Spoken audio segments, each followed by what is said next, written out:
Sabéis, esta ha sido una de las veces que más me ha costado aceptar una responsabilidad. Cuando mi marido me dijo que quería que compartiera, yo le dije, ¿qué? ¿Yo? En el retiro de Semana Santa yo tengo muchas comidas, muchos aleos, mucha gente que atender. Y fue una prueba y tuve que entrar por el aro de la obediencia para compartir. Así que, si me equivoco, si digo alguna cosa, hermanos, que no está bien, por favor, disculparme. Me siento con mucha responsabilidad. Luego, el tema que me ha tocado es un tema difícil de manejar y, por favor, si me equivoco, vuelvo y repito, disculparme. Y estoy abierta a cualquier cosa que me tengáis que decir al final. Espero la asistencia del Espíritu Santo para hacerlo lo mejor posible. Voy a tratar de moverme en las Escrituras, porque ahí hay menos peligro, ¿verdad?, de que cometamos errores y de que digamos imprudencias. Vamos a reflexionar en este tiempo sobre un tema conocido en muchos casos. Yo sé que muchas de las cosas que voy a compartir son conocidas. Tenéis buenos maestros, tenéis buenos pastores que os han enseñado. Y por eso algunas de las cosas que yo voy a decir, desde luego, son absolutamente conocidas. Solamente voy a refrescarlas porque me hace falta tocarlas para poner un fundamento sobre lo demás que quiero compartir. El tema que voy a compartir es la integración de la pareja y su gobierno a través de la familia. Una de las situaciones más frustrantes que podemos confrontar es saber que se nos ha demandado algo, que Dios espera de nosotros que hagamos algo, que nos va a pedir responsabilidades de cómo lo hemos hecho y no hay manera de que funcione. Y esto suele ocurrir con la familia. De hecho, hay una proliferación de congresos de matrimonios, libros de ayuda, terapias, cursos de formación, porque hay una necesidad real. Y esa necesidad no solamente está en la calle, está en la iglesia también. Hay una necesidad real de que la familia sea ayudada, que la familia sea atendida. La familia tiene muchas dificultades, tiene muchísimos problemas y hay un desafío tremendo, ¿no? Se dice que desde que comenzó la crisis actual, el número de divorcios se ha multiplicado de una manera exponencial. El doctor Rojas Marcos, que lo conocemos, dice que la mayor epidemia de este tiempo no es el ébola, no es el SIDA, es la ruptura de los matrimonios. Y cuando hay ruptura de los matrimonios, viene una consecuencia inmediata, una multiplicación de problemas, de relaciones, de problemas de familia, de situaciones nuevas que no hemos visto antes. Los que trabajamos atendiendo gente en consejería nos encontramos con cosas que no nos hubiéramos imaginado hace unos años. Y son producto de las nuevas situaciones que están ocurriendo, porque la familia se viene abajo y se ha deteriorado en muchos sentidos. Tenemos entonces un desafío eclesial y social tremendo. ¿Qué hacemos con la familia? ¿Qué hacemos con la familia no solo en la sociedad? ¿Qué hacemos con la familia en la iglesia? Y más aún, ¿qué hacemos con ese sentimiento de impotencia que como cristianos yo he visto tantas veces a la hora de hablar con los hermanos? Un sentido de impotencia que el enemigo usa y nos habla aquí atrás y nos dice, tú puedes decir lo que quieras, tú puedes ir a evangelizar, tú puedes hablar lo que sea, pero tu casa es un desastre, tu casa es un caos. Y esa sensación de frustración y de impotencia tiene bloqueados a muchos hijos de Dios e impide el cumplimiento del propósito de Dios en muchos creyentes, porque batallan con el sentido de frustración, de que algo no está bien, de que por mucho que se esfuerzan no funcionan. Y no olvidemos que cuando la familia está en crisis, la sociedad está en crisis y sobre todo la iglesia está en crisis. Ahora, como cristianos necesitamos recordar que Dios no solo es amor, que es algo que siempre decimos, el Señor es amor, vale, pero Dios es justo. Dios es justo. Y la familia y el matrimonio no se nos ha ocurrido a nosotros, hermanos. La familia y el matrimonio es idea de Dios. Y un Dios justo que tiene una idea preciosa como es el matrimonio y el cual nos va a pedir cuentas de cómo lo administramos y cómo funcionamos, inevitablemente tiene que habernos dado los recursos, la forma de resolver los problemas, los parámetros por los cuales tenemos que funcionar, porque Dios es justo. Es su idea, Él lo ha diseñado y Él ha dejado unas instrucciones para que esto funcione. Sería injusto que Dios me pidiera cuentas de algo para lo cual no me dejó instrucciones de cómo tiene que funcionar y además algo que no se puede llevar a cabo. Una familia medianamente sana, no perfecta, provee para las necesidades básicas del ser humano. Los psicólogos saben que provee un sentido de aceptación, de pertenencia, de identidad. Es el lugar donde se fraguan las primeras relaciones, de cómo se funciona relacionalmente, la identidad de género, varón y mujer. Todo eso se fragua en el contexto de la familia. Entonces, si una familia no está bien, no es correcta, todo lo demás que tiene que ver con el ser humano se está moviendo y no es real.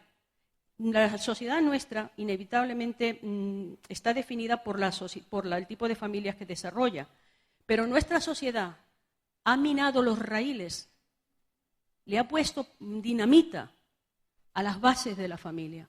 Yo hablaba con un pastor el fin de semana y un hombre que creo que se ha manejado en temas de construcción y nos decía, mira, un edificio puede no tener ventanas y está de pie. Un edificio puede no tener techo inclusive y está de pie. Es más, todavía puede acoger a gente de la calle que se mete allí para cubrirse. Pero un edificio puede tener las mejores ventanas, la mejor grifería, el mejor techo, pero como le pongas algo en los fundamentos, el edificio hace así y se viene abajo. Y eso es lo que la sociedad ha hecho con la familia. Por eso, dice el Salmo 11, dice, si fueren destruidos los fundamentos, ¿qué ha de hacer el justo? ¿Qué ha de hacer el justo? Si los fundamentos están siendo dinamitados, ¿qué tengo que hacer yo? Yo tengo que regresar. Dice, el Señor está en su santo templo. Calle delante de él toda la tierra. Si los fundamentos son destruidos, yo tengo que volver. Tengo que regresar al Señor que no se ha movido de su sitio, que no ha cambiado de opinión y que sigue teniendo la misma capacidad de ponernos fundamentos otra vez y recordarnos sobre qué tenemos que edificar. Entonces, el propósito de esta reflexión es repasar los principios de gobierno de Dios a través de las familias y cómo la aplicación de esos principios abre un campo tremendo de bendición en la iglesia y en la sociedad. Porque, repito, la iglesia es tan fuerte como son sus familias. No hay otra manera de verlo. Tú puedes tener iglesias aparentemente que están muy bien, pero si las situaciones familiares no están resueltas antes o después, eso revienta por los aires. Porque la iglesia está compuesta de familias. ¿Cómo podemos entonces edificar familias que gobiernan con Dios? O sea, que son influyentes con Dios. Yo necesito recuperar el propósito o el modelo original. Yo soy muy práctica. Si yo me pongo una camisa y yo no me abotono bien el primer botón, la camisa puede valer 100 euros, puede ser maravillosa, pero la camisa no queda bien. Y si yo quiero colocármela bien, tengo que desabotonarla y poner bien el primer botón. Ir al principio, volver al comienzo. ¿Cómo fue entonces al principio? Vamos a leer en Génesis 1, 26, 31. Como os he dicho, algunas de estas cosas las sabéis, pero las vamos a recordar. Dice, Génesis 1, 26, 31. Entonces dijo Dios, hagamos el hombre a nuestra imagen, conforme a nuestra semejanza.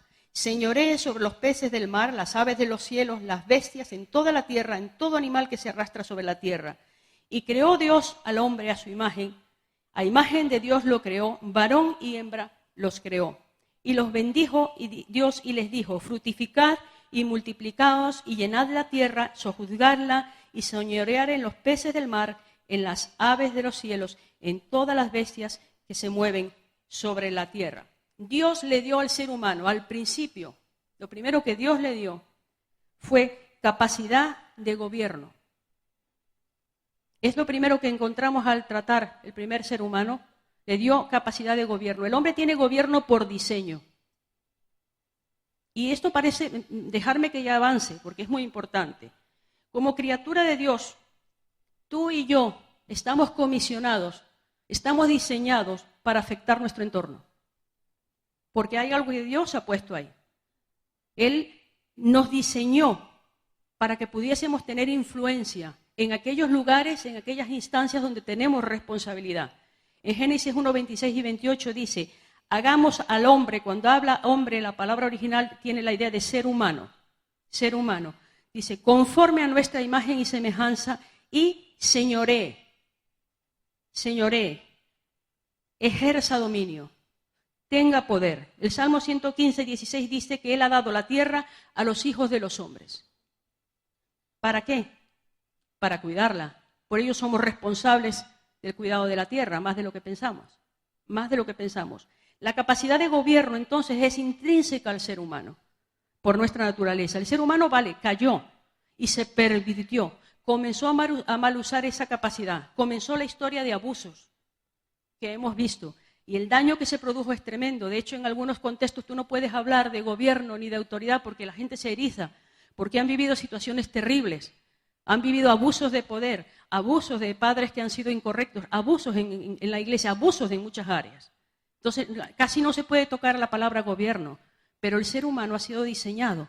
Es una semilla que Dios ha plantado en el ser humano y que le lleva nos lleva a querer influir en nuestro entorno y afectarlo. ¿Por qué digo esto? Porque necesitamos hacer las revisiones correctas y pasar nuestra carne por la cruz, de acuerdo. Pero es imprescindible recuperar la conciencia de que somos diseñados para gobernar y que somos diseñados para ejercer influencia sobre nuestro entorno y que estamos autorizados para ello. Y el primer campo de gobierno es la familia. Si yo no tomo conciencia de que Dios me diseñó para gobernar sobre un entorno, sobre mi familia, yo me convierto en un ser medio islámico. Será lo que será. La familia será lo que será.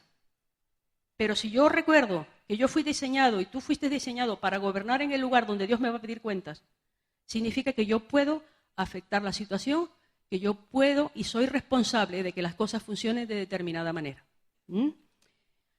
Otro punto que es importante, hemos dicho que Dios le ha dado al ser humano capacidad de gobierno. Y otro punto es que el gobierno fue dado a un equipo. En Génesis 1, 27 y 28 dice, creó pues Dios al hombre a imagen suya, a imagen de Dios lo creó y los bendijo. Y les dijo, sed fecundos, multiplicaos, llenad la tierra y sojuzgadla, ejerced dominio a los dos, a ambos. En Génesis 2:24 dice, serán una sola carne. ¿Por qué le dice Dios a los dos? Porque Dios los ve como uno. Dios los ve como uno desde el principio y por cuanto Dios los considera uno, Dios le da las instrucciones como uno. Una carne, unas instrucciones comunes, una capacidad de gobierno para llevarlas a cabo. El gobierno está ligado a la unidad. Repito, el gobierno está ligado a la unidad. Ya he dicho que Dios ha dado capacidad de gobierno, pero recordemos que Él se lo dio a la pareja. Y se lo dio a la pareja no por ser igualitario, ni por decir, como decimos aquí en España, tanto monta tanto Isabel como Fernando. No, sino sencillamente porque Dios los ve como una entidad. O sea, Él creó al hombre, varón y mujer. Entonces la capacidad de gobierno se los dio a los dos y le dio también la responsabilidad y le va a pedir cuentas. Esto ocurre en todos los ámbitos. El gobierno está ligado a la unidad. Lo vemos en la iglesia, hermanos. Lo vemos en la iglesia. Cuando dice, en Mateo 18, 19, dice, si dos de vosotros se pusieran de acuerdo, estamos hablando de la oración de acuerdo que tiene un poder, se exige el acuerdo para que haya gobierno. En todos los ambientes donde Dios nos ha puesto juntos, tiene que haber un acuerdo para que haya un gobierno, para que podamos hacer los cambios que tienen que ser hechos. Con la caída y la maldición subsiguiente, se produjo un proceso de deterioro en todas las áreas, mayormente en la relación hombre y mujer. Esto ocurrió así. ¿Y qué ocurrió? En primer lugar, ellos no asumieron responsabilidades. ¿Os acordáis? Yo no voy a leer la historia porque me supongo que la hemos leído, pero cuando Adán y Eva pecaron, lo primero que hicieron es que no asumieron responsabilidades de sus hechos. ¿Vale? Desviaron la culpa. El hombre culpó a la mujer. El hombre automáticamente dice, la mujer que me has dado. La mujer culpó a la serpiente. Los dos desviaron la responsabilidad. Y en el fondo los dos a quien estaban culpando es a Dios. Porque cuando Adán dice, la mujer que me has dado, a ver lo que me has dado. Menuda elemento me has dado tú. Y la mujer culpó a la serpiente, el bicho que tú has creado. Entonces, en el fondo, a quien se estaba culpando es a Dios. Claro, al no asumir responsabilidad, y esto, hermanos, nos suena al día de hoy, cuando tenemos conflictos en nuestras casas y nuestras familias, no, la culpa la tienes tú, no, la culpa la tienen los niños, la culpa la tiene el perro, la culpa la tiene el gato. Pero ninguno de nosotros asume la responsabilidad que tiene en la situación que está viviendo. Nos viene de ahí, ¿vale? Lo siguiente que ocurrió, claro, al no asumir responsabilidades es que se dividieron. Y en el momento que se dividieron dejaron de ejercer gobierno. Eso que Dios les había dado, esa capacidad que tenían como equipo, se perdió en el momento que se dividieron. Hermanos, igual que pasa en las iglesias. En el momento que hay división en la congregación, se detiene el avance. ¿Por qué? Porque estamos diseñados para gobernar en equipo. Estamos diseñados para gobernar siendo uno. Cuando nos dividimos, perdemos la capacidad de avanzar. La brecha hombre y mujer sigue siendo una asignatura pendiente. Y daña tanto al varón como a la mujer. ¿Por qué? Porque son uno. Yo puedo golpearme, bueno, nuestro hermano Javier, me perdona que te ponga de ejemplo, él se ha hecho daño en un dedo de un pie. Un dedo de un pie. ¿Y verdad que nunca ha sido tan consciente de lo que es un dedo? Le ha afectado el equilibrio, le ha afectado cuando subía, ha tenido que tener cuidado y cojeaba. ¿Por qué? Porque es su carne. Es su carne, vale, es un dedo, pero es su carne. Es él, su dedo es él, es Javier Gómez Rubio. De hecho, si su dedo se separase de él, tendría el mismo ADN que el resto del cuerpo. Porque es Javier, un dedo, pero es Javier. Entonces, cuando nos separamos, rompemos el diseño de Dios, rompemos y paramos la capacidad que tenemos de gobernar, porque nos olvidamos que somos uno. Adán lo tuvo muy claro al principio. Adán al principio dice que cuando Dios se la trajo, entre comillas, a veces yo me pregunto por qué tardó Dios en traerle la mujer a Adán, porque al principio Adán estaba solo, y luego en un momento determinado Dios le trajo la mujer, y digo, bueno, a lo mejor es para que la necesitara, para que tomara conciencia de que realmente necesitaba algo, que él no estaba completo, era perfecto pero no completo, y él la necesitó, y cuando él la vio, dijo, esta es ahora hueso de mis huesos y carne de mi carne. Él lo tuvo clarito al principio. Esta será llamada varona, porque del varón fue tomada. No fue sacada de la tierra, no fue creada a partir de un palo, fue sacada del mismo varón. Y nosotras, nuestra fuente, nuestro origen, está en el varón. Y no hay ningún problema, hermana. El hombre es sacado de la tierra, tampoco es una cosa muy... Vamos, me perdonáis, pero yo estoy muy contenta que me hayan sacado de otro ser humano.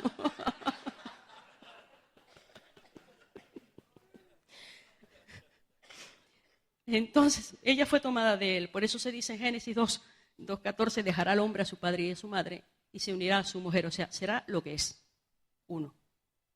Sé lo que eres, uno. Ambos son dos caras de la misma moneda. Son la expresión de la personalidad de Dios.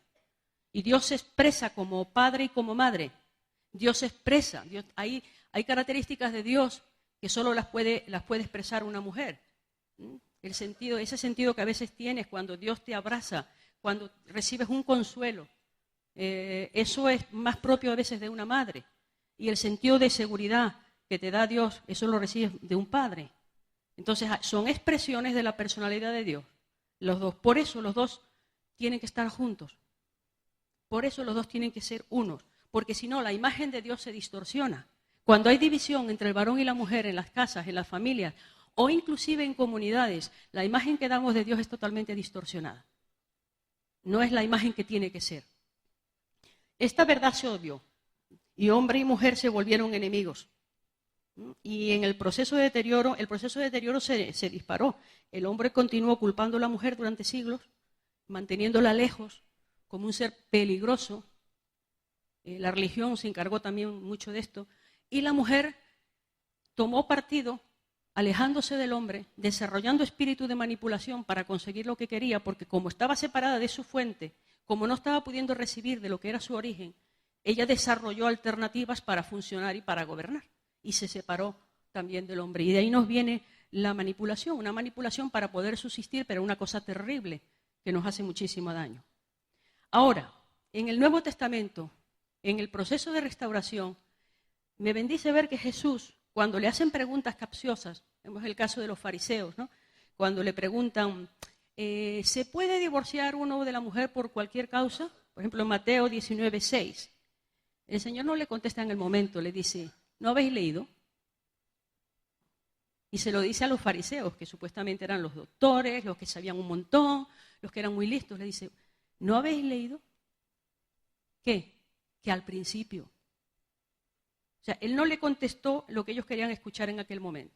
Porque ellos querían en aquel momento que le dijera, yo puedo divorciarme de mi mujer por cualquier cosa. Es decir, lo que se podía hacer en ese contexto. Si no me hace bien la comida, me divorcio. Si no me lava la ropa, me divorcio. Si huele mal, me divorcio. Porque a eso se había llegado, por el deterioro que había ocurrido en la relación hombre y mujer. Había llegado el proceso de deterioro a ese punto. Entonces Jesús le dice, ¿cómo fue al principio? Volvamos al principio. ¿Cómo fue? Dice, al principio ya no son más dos, sino una sola carne. Y cuando trata el tema de divorcio, Jesús los hace responsables a ambos, al varón y a la mujer. Los hace responsables de mantener el matrimonio. Ya no es únicamente que el hombre podía divorciarse, es que la mujer era responsable también de mantenerlo y los equipara en responsabilidad, porque vuelve todas las cosas al principio, al principio. También en el Nuevo Testamento tenemos otro caso, que es el texto de Primera de Pedro 3:7, donde se le recuerda su posición de coheredera, heredera por igual de la gracia, y hace depender la efectividad de las oraciones, es decir, de las funciones de gobierno, porque ¿cómo gobernamos muchas veces en el Espíritu? Orando. Si yo tengo división en mi corazón, si yo estoy dividida de mi marido, mi capacidad de gobierno se viene abajo. Yo no soy efectiva, no puedo gobernar, y a él le pasa lo mismo. Pero eso está en el Nuevo Testamento. Está en el Nuevo Testamento. Necesitamos recuperar entonces la conciencia de nuestra unicidad, de que somos uno como ser humanos y reconciliarnos los unos con los otros. Varón con mujer. Necesitamos recuperar la confianza y la reconciliación, volviendo al propósito original. Sin embargo, yo quiero hacer una aclaración. Este principio de unidad no puede ser usado para ponernos de acuerdo para mal. Tenemos el caso en Hechos 5 de Ananías y Zafira, un matrimonio. Aparentemente, pues, ellos se fueron responsables por separado de mentir al Espíritu Santo. Ellos se pusieron de acuerdo. Vamos a vender una heredad en tanto. ¿De quién fue la idea? No es lo importante. Si fue la idea de él decir, mira, vamos a vender la heredad, le damos a los apóstoles esto y quedamos estupendamente. Y si te preguntan, tú le dices que fue en tanto. O a lo mejor fue al revés, fue ella la que le dijo, mira, vamos a guardar un dinerito debajo del colchón y vamos a darle una parte. Pero es curioso, porque los llamaron uno por uno y le dijeron a ella, ¿tú vendiste en tanto la heredad? Sí. ¿Tú vendiste en tanto la heredad? Le preguntaron a él, sí. Y a los dos se les disciplinó por separado. Porque por encima de toda lealtad en esta tierra está la lealtad que tú le debes a esta palabra y a tu Señor. Por encima de todo. Dios nos va a pedir cuentas. Dios nos va a pedir cuentas. Yo no puedo llamar a lo blanco negro ni a lo negro blanco, ni en el nombre de nadie, ni por nadie. ¿Vale? Y yo soy responsable delante de Dios. Soy responsable delante de Dios de mis decisiones, aunque esas decisiones me causen un problema con las personas que están más cerca de mi corazón. Yo tengo que tener cuidado con esto, porque esta Biblia es la que a mí me regula y la que me mantiene. Por encima de toda relación, nuestra obediencia, repito, es para Dios. Resumiendo, que en el principio Dios, y Dios quiere recuperarlo todo al principio, varón y hembra fueron comisionados para gobernar la tierra juntos. No hay machismo, no hay feminismo. Ambos son dos caras, como he dicho, de la misma moneda. El reino de Dios no puede expresarse sin la manifestación de ambos. No puede, porque como he dicho antes, hay cosas de Dios que no pueden ser vistas si no una mujer no está funcionando tan bien. Y hay cosas de Dios que no pueden verse si el hombre no ocupa su lugar. Si esto no es sanado, si no hay reconciliación entre los géneros y hay fisuras, entonces en el gobierno hay fisuras, se vive en competencia y se pierde la efectividad que podríamos tener sobre la familia y sobre los hijos. Hay que revisar los paradigmas subconscientes, hermanos. A veces yo pienso, no sé si habéis pensado en el caso de los judíos, ¿no? Y el nazismo. Muchas veces yo he pensado, ¿cómo es posible que una nación como Alemania haya hecho el disparate que hizo y haya matado judíos de la forma que los mató? ellos tenían aquí en el trasfondo, aquí detrás, la idea de que los judíos eran gente peligrosa, que eran los que manejaban el dinero, y lo único que hizo falta es que un loco activara todas esas mentiras que estaban aquí detrás, y una población entera de gente inteligente cometió lo que llamamos una de las aberraciones más grandes de la historia. Tenemos que revisar los paradigmas que tenemos con respecto a nuestra relación con el varón y con la mujer. Y en eso somos responsables por igual, hombres y mujeres. Yo me da pena a veces escuchar a hermanas decirle a mi marido hay que ponerlo a comer aparte. Pues síguelo poniendo a comer aparte que terminarás por comer tú sola. ¿Por qué? Porque una frase que se repite continuamente, termina por afectar nuestra conducta. Y cuando nos venimos a dar cuenta no sabemos por qué, pero no queremos estar con él. Y veamos también el caso, a lo mejor, ¿no? Yo sé que las mujeres le damos mucho problema a los hombres con los coches, pero una conduce mal, mujer tenía que ser. Y yo sé que no somos tan buenas como los hombres, pero que no nos ayuda ni al hombre ni a la mujer repetir paradigmas, ¿vale? Porque a la larga, de repente, eso se puede levantar en los momentos más insospechados y encontramos situaciones como las que vemos hoy de violencia de género, de maltrato a los niveles que encontramos hombres y mujeres. Porque las mujeres también, ¿vale? Lo hacen de otra manera, pero lo hacen también. Una mujer que está amargada es muy peligrosa, a veces más que un hombre. Entonces,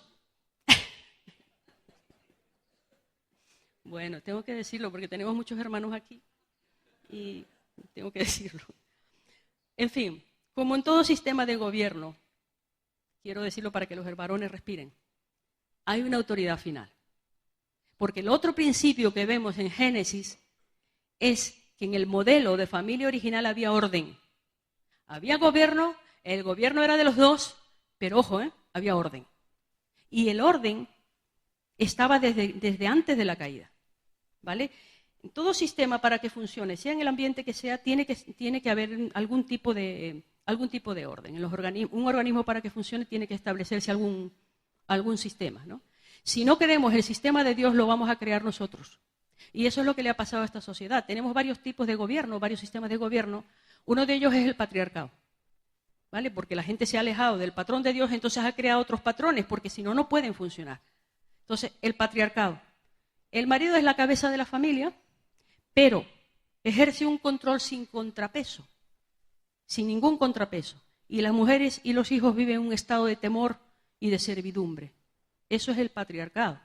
Y se pueden dar aberraciones como en ciertos países, no sé si es Pakistán, donde padres entregan a sus niñas de 8 o 9 años y las casan con ancianos y nadie le puede decir a ese hombre que está mal. ¿Por qué? Porque hay un patriarcado insano. La otra parte que hemos visto y que nos afecta más en nuestra cultura occidental es el matriarcado. Y eso, hermanos, en los países latinos y en los países mediterráneos es algo que se levanta de una manera tremenda, el matriarcado. A veces yo pienso que puede ser también porque ha habido mucha migración. Entonces ha habido hombres que han salido, no han estado, las mujeres han asumido una responsabilidad y un mando que luego no hay quien se lo quite. Luego no lo sueltan, pero de ninguna manera. El problema en el matriarcado es que pueden hacer ciertas cosas que ayudan, pero el matriarcado termina por castrar al varón. Perdonadme que sea tan clara. El matriarcado, cuando la mujer ocupa un lugar que no le corresponde por tiempo indefinido y ella lo asume como su papel, se puede ver en ambientes, y yo nunca me hubiera imaginado verlo, por ejemplo, en ambientes gitanos, donde el varón siempre ha sido muy...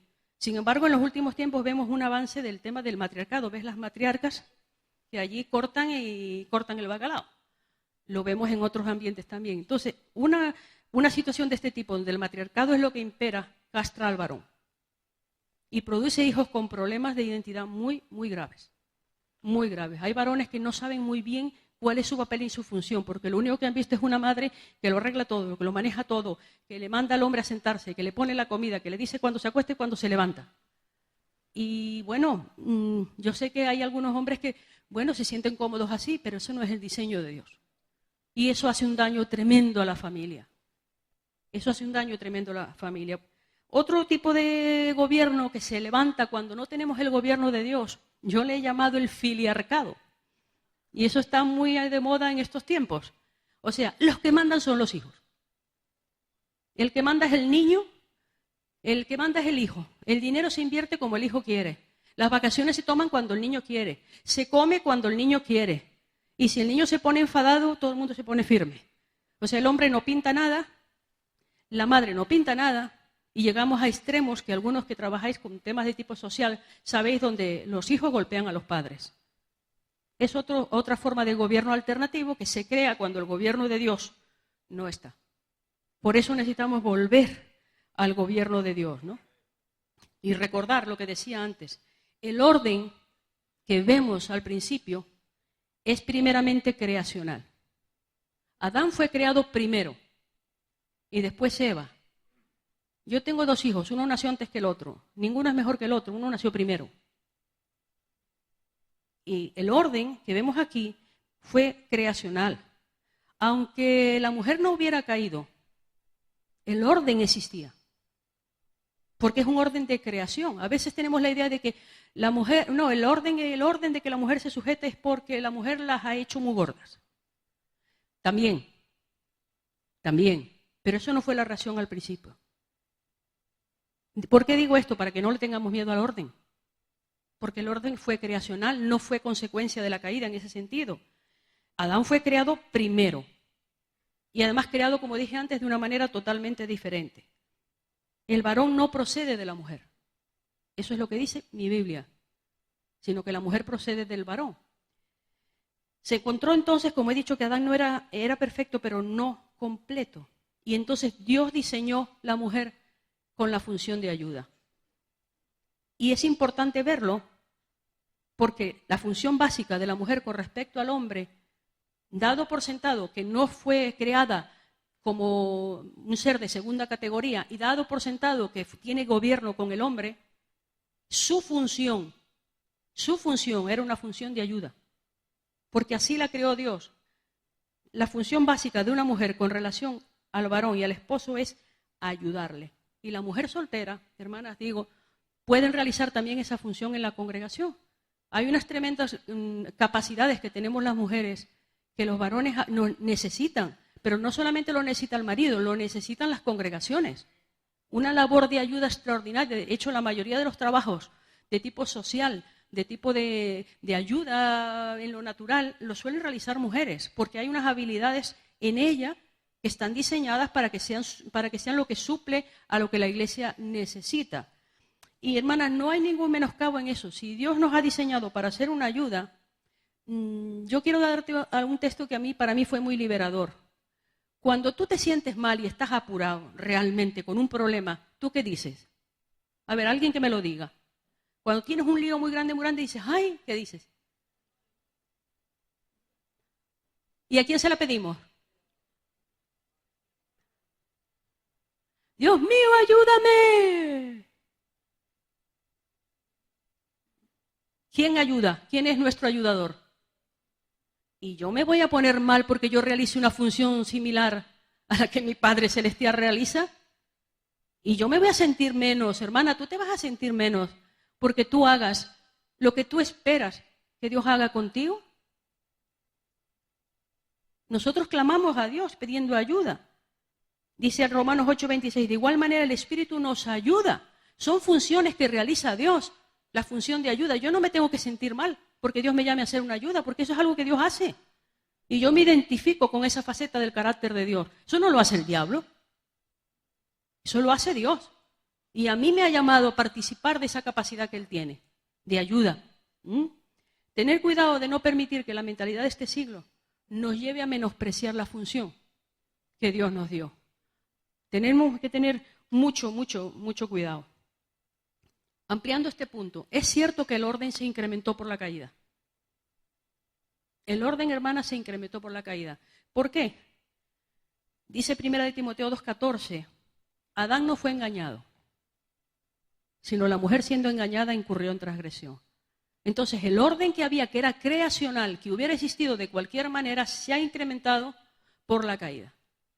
Porque realmente, en este caso, la mujer se salió de la función que tenía que realizar, que era de ayudar al hombre, y se convirtió en en una voz equívoca, como muchas veces ocurre hoy, ¿vale? Una mujer puede arrastrar a un hombre fuera de los planes de Dios. Una mujer puede ejercer esa influencia que tiene como ayuda, que es parte del diseño que tenemos y que Dios nos ha dado y le ha dado acceso al corazón de los hombres por medio del ministerio de ayuda que realizamos, y nos podemos convertir en alguien que atenta contra Dios y que aparta a los hombres de los destinos y los diseños de Dios. El problema es que cuando yo hago esto, yo soy la primera que pago las consecuencias, porque la primera que pagó las consecuencias de salirse de su destino fue Eva. El destino de Eva era ayudar a Adán, no darle buenas ideas, que eran las suyas además. El destino de Eva era ser una ayuda para Adán. En el momento que ella se salió del propósito, que era ayudarlo, y hermanas, cuando tú ayudas a alguien, no lo ayudas en base a lo que a ti te apetece. Le ayudas en base a lo que dice esta palabra. Si yo tengo cuando tenía mis hijos pequeños y yo para ayudarlos tenía que hacer cosas que a lo mejor no eran lo que ellos hubieran esperado de mí. Y si yo te estoy ayudando a un hombre, yo tengo que hacer aquello que ayuda a que ese hombre cumpla el diseño y el propósito que Dios tiene para él, no metiéndole historias en la cabeza, ni haciendo cosas que es muy típicas en nosotros, que es, como decimos aquí, calentándole la cabeza. Y eso no es una labor de ayuda. Ahí lo que estamos haciendo es lo que hizo Eva y pagaremos las consecuencias. Las primeras nosotros, Las primeras nosotros. Porque luego si al hombre se le cruzan los cables, tú te vas a tener que seguir sujetando a ese hombre al que tú has encaminado mal, al que tú has ayudado para mal. Tenemos que tener muchísimo cuidado. Ahora, gloria a Dios que cuando Cristo vino, comenzó el proceso de restauración, ¿vale? Que culminará cuando Él vuelva otra vez.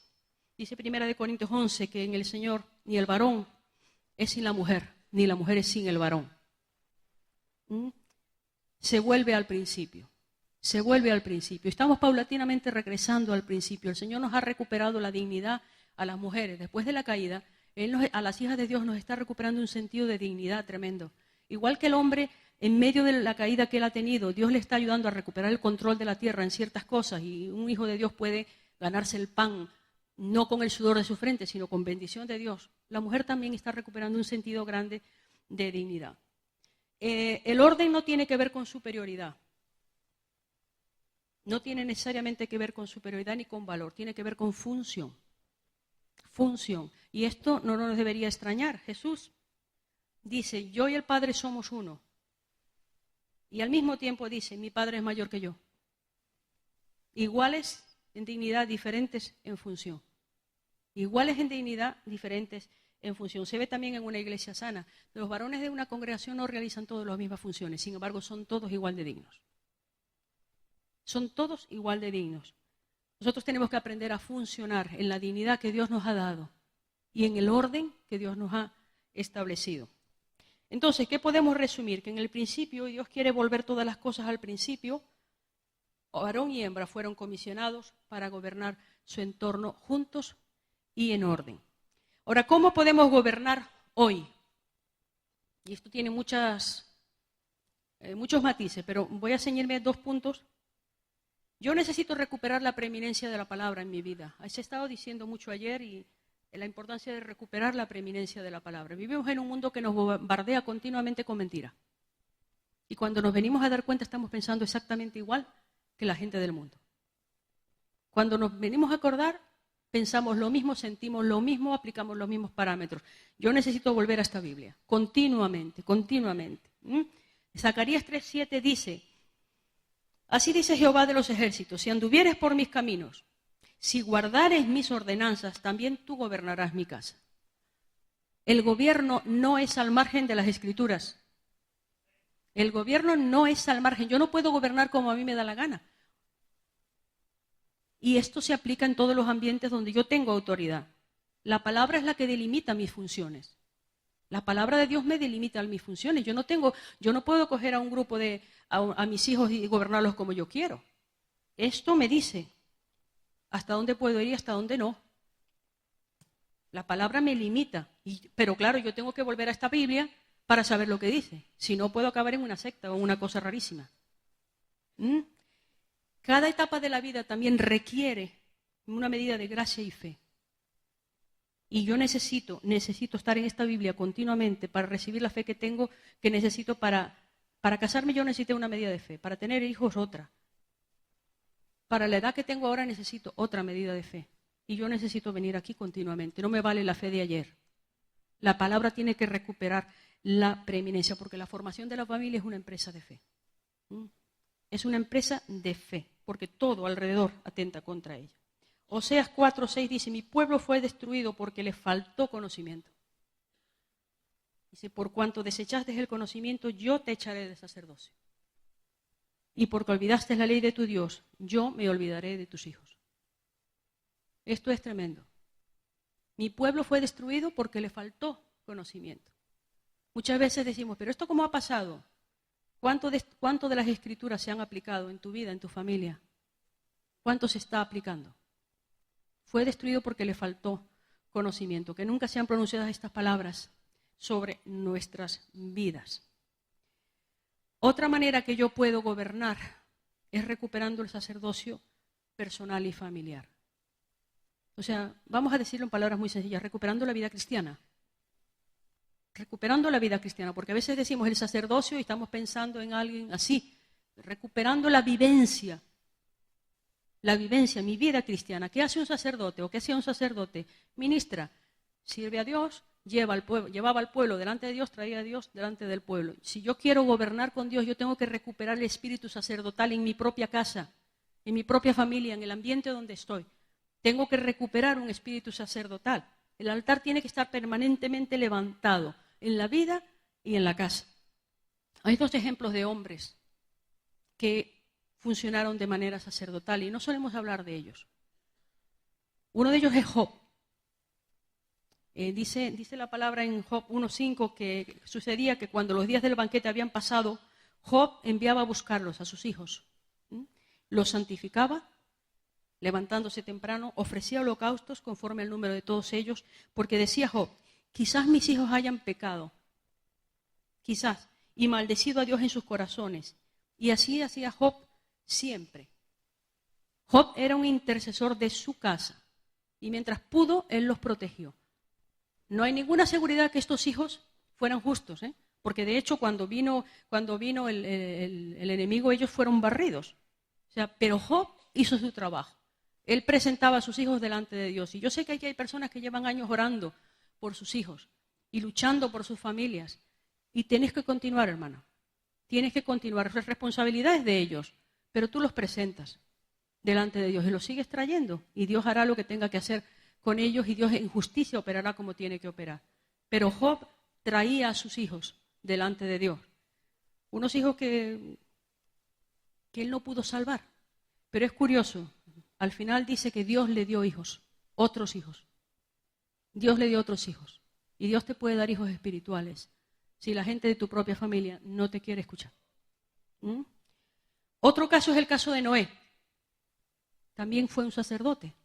Dice la palabra que por fe Noé, cuando fue advertido por Dios acerca de las cosas que aún no se veían, con temor preparó el arca en que su casa se salvase. ¿Qué arca le estás preparando tú a tu familia? Porque muchas veces no le estamos preparando un arca. ¿Cómo le puedo preparar yo un arca a la familia? Yo se la puedo preparar pagando un precio. El precio que tú estás dispuesto a pagar determina el tipo de arca que vas a levantar.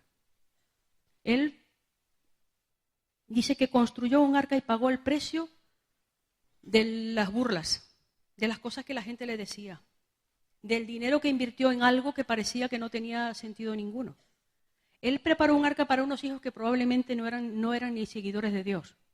Él lo hizo por ellos. Él le preparó un lugar para que su casa se salvase. A veces el precio que tenemos que pagar para preparar un arca para la generación que viene es cuidar esto.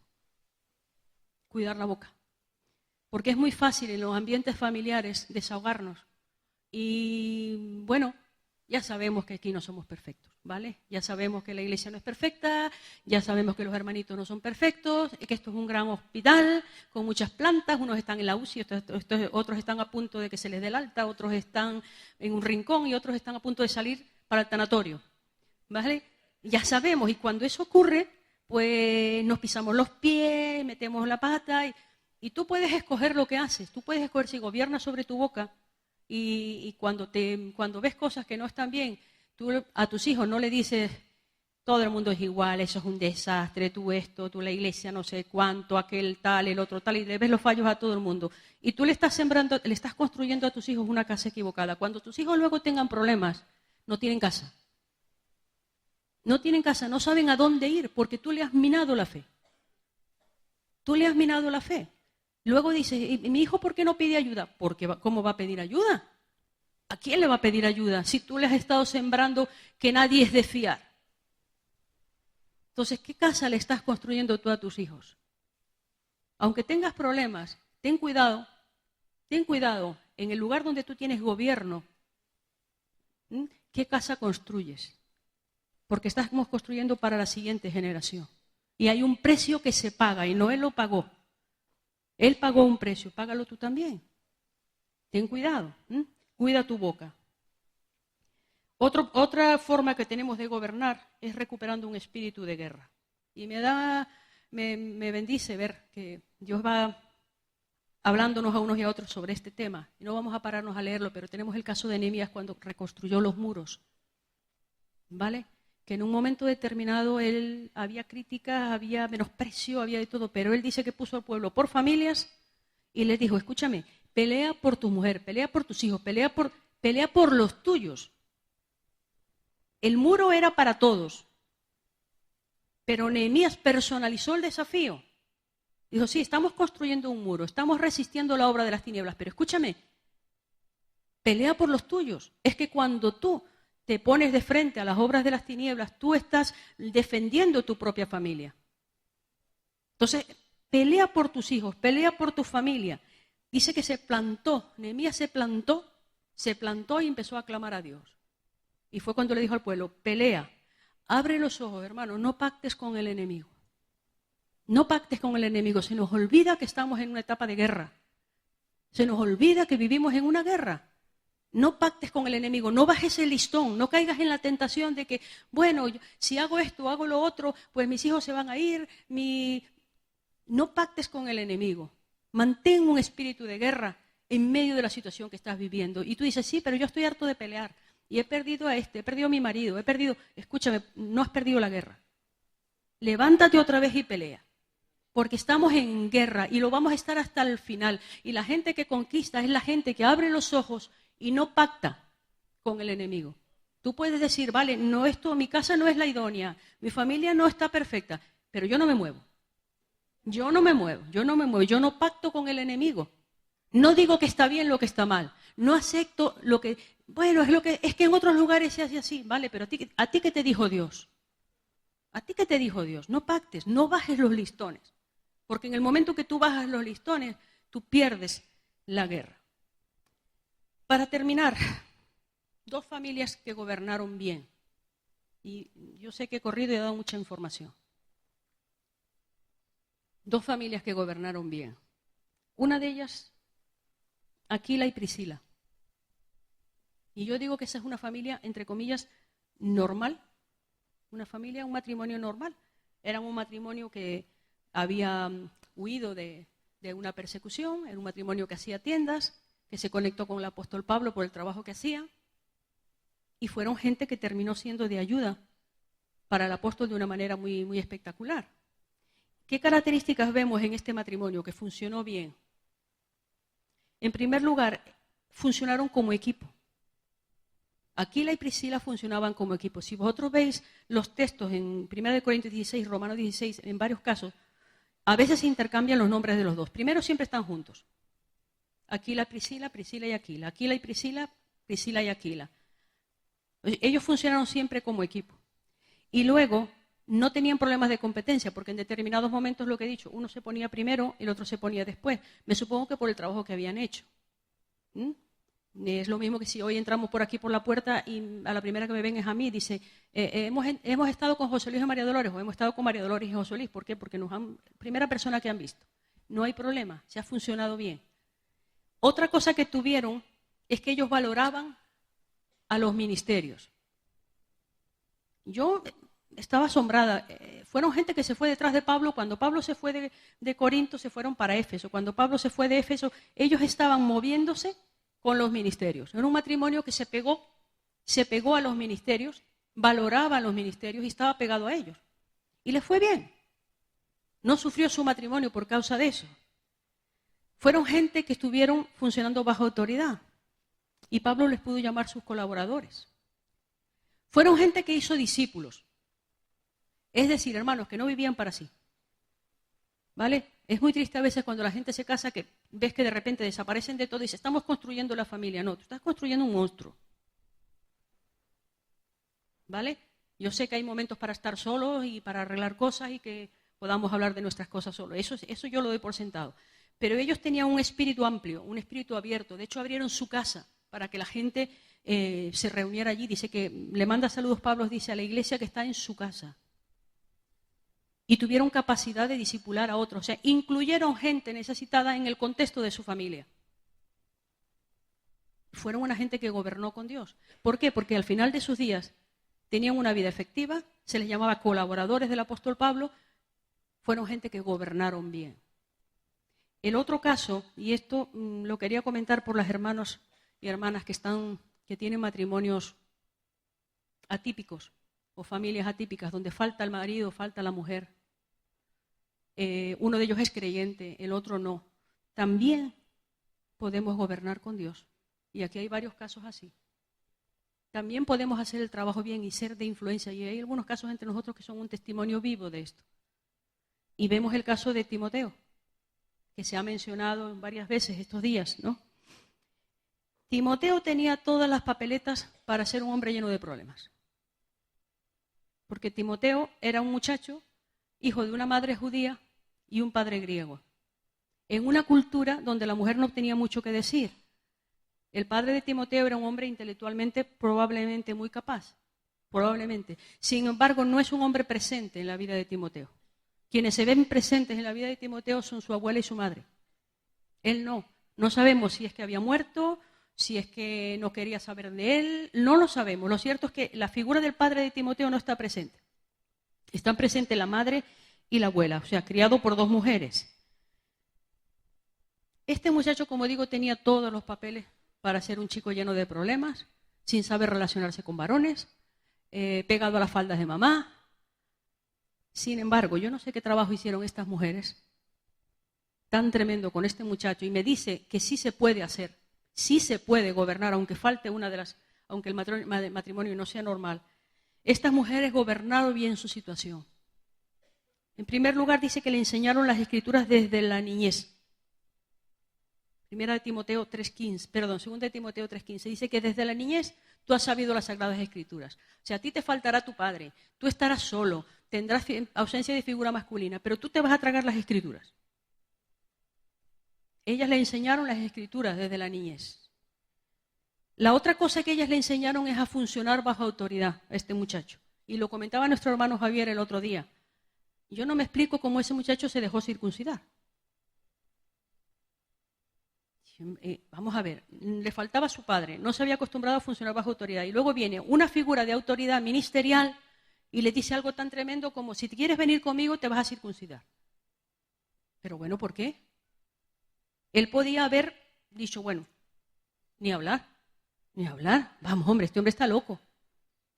Pero él había desarrollado la capacidad de funcionar bajo autoridad. Y cuando le pidieron una cosa de este estilo, que era rara, él fue capaz de funcionar y aceptarlo. Y le abrió puertas al ministerio ambulante. Y esas mujeres le enseñaron eso. No lo arroparon y lo metieron debajo de sus faldas, porque si eso hubiera sido así, él hubiera salido corriendo, mamá, lo que me dice este. Pero no fue así. No fue así. Le enseñaron a respetar la figura masculina, aunque verdaderamente él no tuvo padre, porque Pablo le dice verdadero hijo. Significa que Timoteo desarrolló una capacidad, una relación con Pablo muy, muy especial. Le faltó la figura del padre, pero fue capaz de conectarse. Fue capaz de conectarse con otro varón. Lo mantuvieron en el círculo de los hombres. Estas mujeres mantuvieron a Timoteo en el círculo de los hombres, de Dios, y en el ambiente de la iglesia.